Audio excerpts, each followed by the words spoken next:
ఆంధ్రప్రదేశ్ ఉప ముఖ్యమంత్రి కొణిదెల పవన్ కళ్యాణ్ గారు అధికార దుర్వినియోగానికి పాల్పడ్డారని, ఆయన మీద సిబిఐ ఎంక్వైరీ వేయాలి అంటూ మాజీ ఐఏఎస్ అధికారి, లిబరేషన్ కాంగ్రెస్ పార్టీ అధ్యక్షుడైనటువంటి విజయ్ కుమార్ గారు ఆంధ్రప్రదేశ్ హైకోర్టులో ఒక పిటిషన్ దాఖలు చేసినటువంటి నేపథ్యంలో అసలు పవన్ కళ్యాణ్ గారు ఏ విషయంలో అధికార దుర్వినియోగానికి పాల్పడ్డారని విజయ్ కుమార్ గారు ఆ పిటిషన్ దాఖలు చేశారు, అసలు ఏం జరుగుతుంది ఈ కేసులో అనేది మనం పూర్తి స్థాయిలో విశ్లేషణ చేసుకుందాం. ప్రస్తుతం మనతో పాటున్నారు ప్రముఖ రాజకీయ విశ్లేషకులు, ప్రముఖ సీనియర్ జర్నలిస్ట్ డివిఎస్ గారు. వారితో మాట్లాడదాం.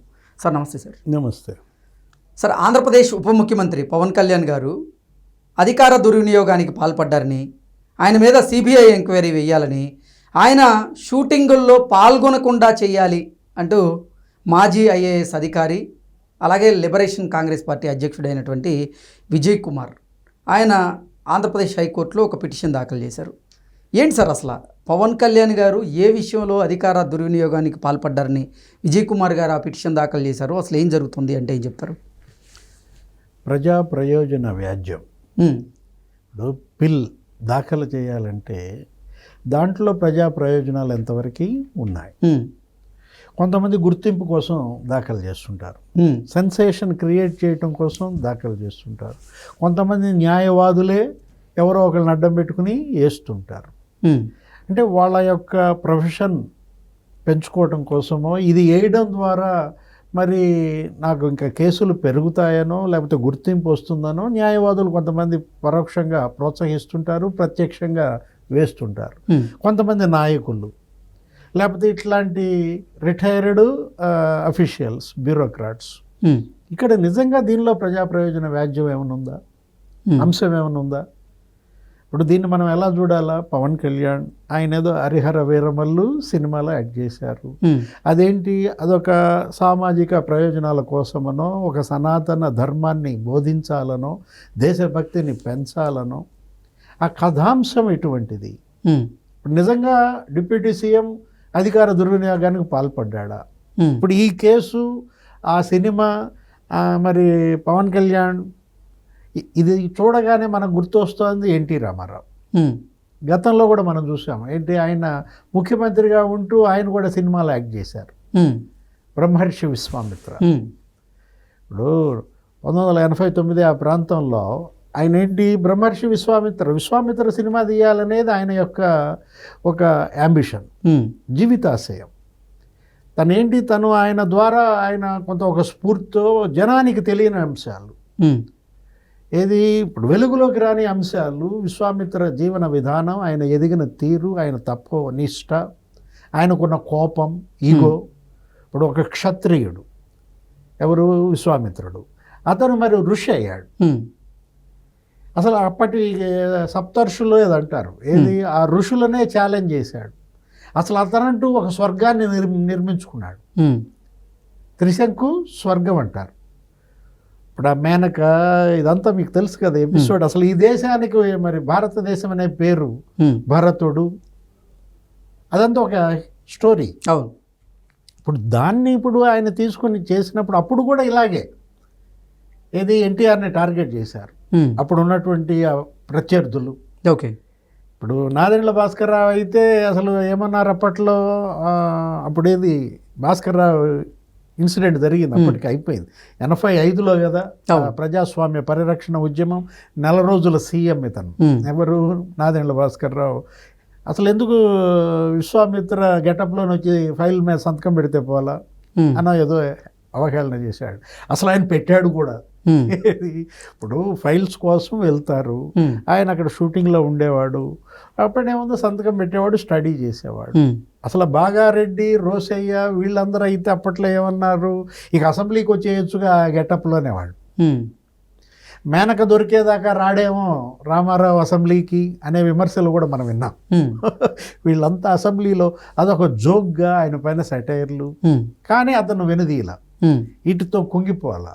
ఆ సినిమా ఆయన ధ్యేయం ఏది, ఆయన కళాకారుడు, సినీ నటుడుగా ప్రజామోదం పొందాడు. అవును. ఇప్పుడు సినీ నటుల్లో ముఖ్యమంత్రులు అయినాళ్ళు, అప్పుడు హీరోలు ఏంటి, అక్కడ అమెరికాలో రొనాల్డ్ రీగన్ అనేవాళ్ళు, లేకపోతే ఎంజి రామచంద్రన్, ఇక్కడ తమిళనాడులో ఎన్టీఆర్.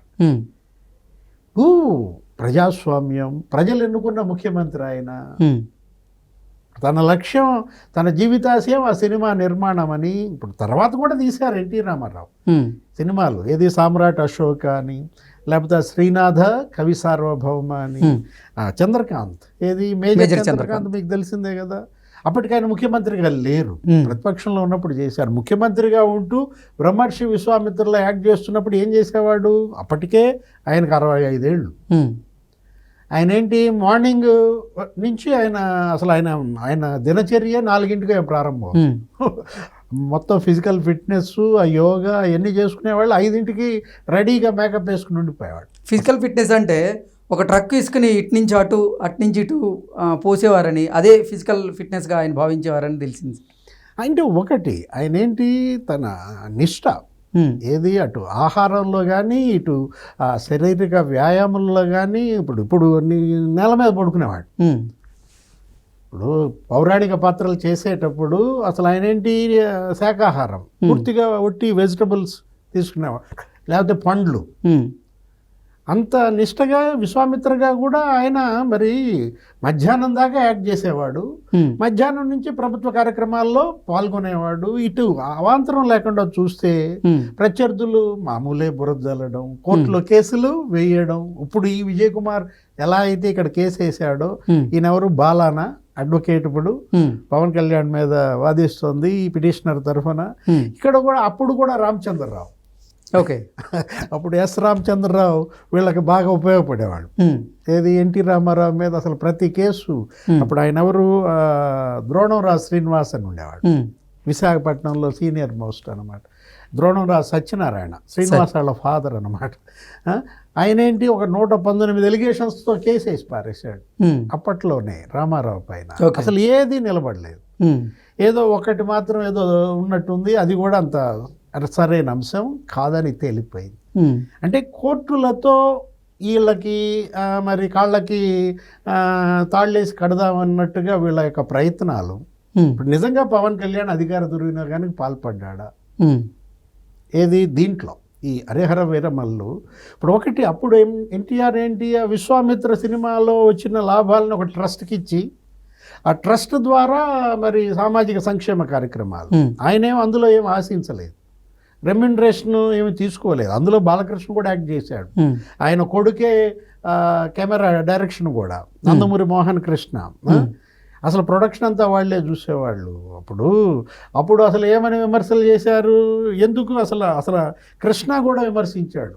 అంటే ఎన్టీ రామారావు మీద విమర్శించడానికి కాంగ్రెస్ పార్టీకి అప్పుడు కృష్ణ ఉపయోగపడేవాడు, సూపర్ స్టార్.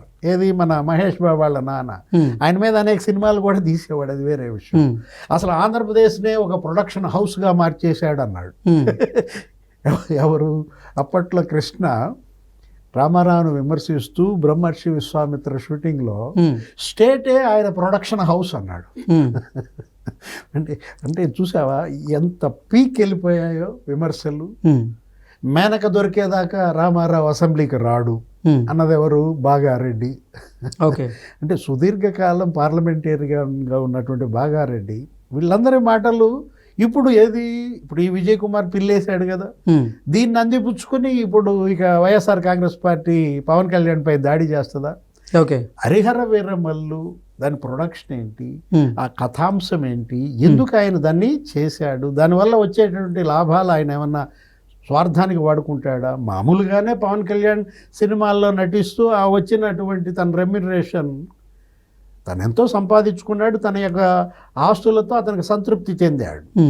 ఏంటి, ఎవరో ఒకరికి ఉపయోగిస్తున్నాడు. కౌలు రైతులకు ఇచ్చేవాడు, చనిపోయిన ఆత్మహత్యలు చేసుకున్న కౌలు రైతులకి కొన్ని కోట్లు ఖర్చు పెట్టాడు. అట్లాగే మనం చూసాం ఉద్దానం, కిడ్నీ బాధితులు, అక్కడ కిడ్నీ వ్యాధిగ్రస్తులు, దానికోసం హార్వర్డ్ నుంచి శాస్త్రవేత్తలను పిలిపించి ఇక్కడికి.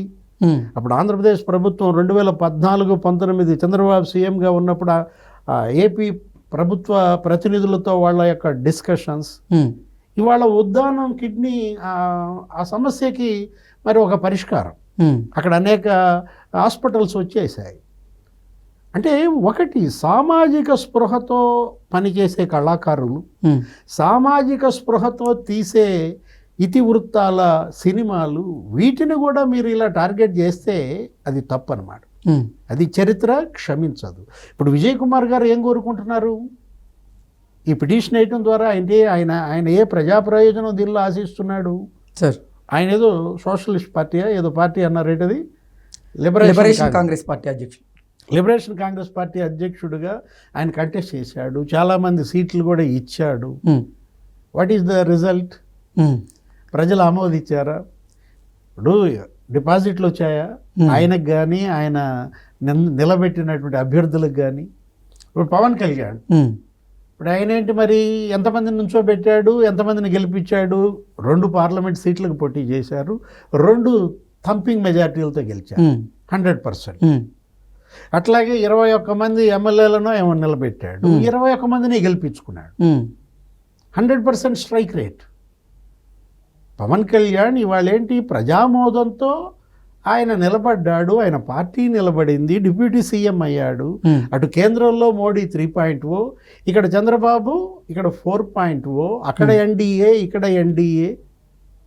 ఆంధ్రప్రదేశ్ అభివృద్ధి లక్ష్యంగా వాళ్ళు అడుగులేస్తుంటే, కేంద్రం నుంచి నిధులు తెస్తుంటే, ఇన్ని అభివృద్ధి కార్యక్రమాలు, ఇన్ని సంక్షేమ పథకాలు అమలు చేస్తుంటే, వీళ్ళు ఈ విధంగా ఇలాంటి వేయడం ద్వారా ఏమి ఆశిస్తున్నారు, ఏమి కోరుకుంటున్నారు? ఇప్పుడు విజయ్ కుమార్ కంటెస్ట్ చేశారు, ఎక్కడ? సత్యవేడు అసెంబ్లీకి.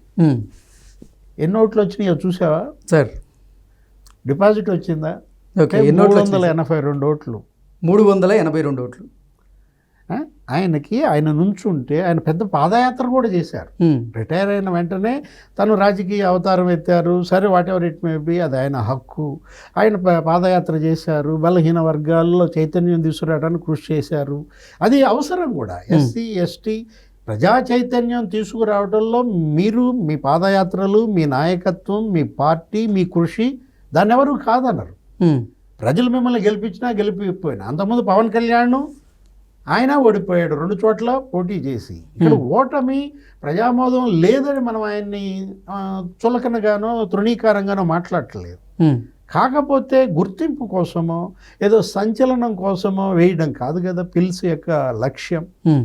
ఇప్పుడు ఒకటి ఏమంది హైకోర్టు, దీనిలో మేము విచారించాలా, సిబిఐకి ఇమ్మన్నారు ఈ కేసు.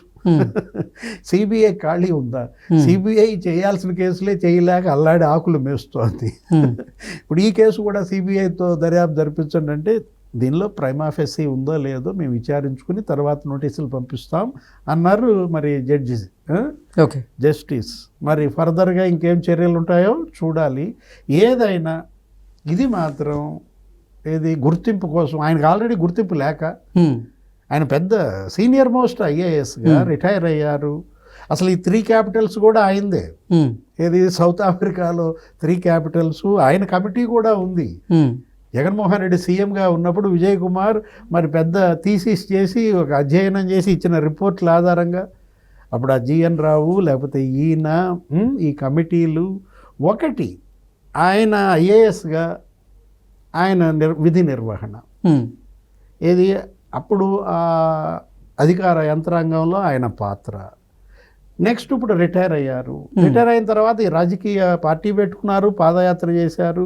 ఆయన యొక్క ఆ మూమెంట్, అడుగులు ఇవి ఇవాళ మీరు మీ పార్టీ బలోపేతం చూసుకోవాలి, ప్రజలతో ఉండటం, మీరు నెగ్గటం. పవన్ కళ్యాణ్ ఎలా అయితే తృణీకరించిన చోటే మరి ఆయన మళ్ళీ జెండా ఎగరేశాడు, మీరు అలా వెళ్ళటం మంచిది. కానీ ఈ కేసులు వేయడం ద్వారా ఆశించిన ప్రయోజనం ఏంటి? Okay sir, thank you so much.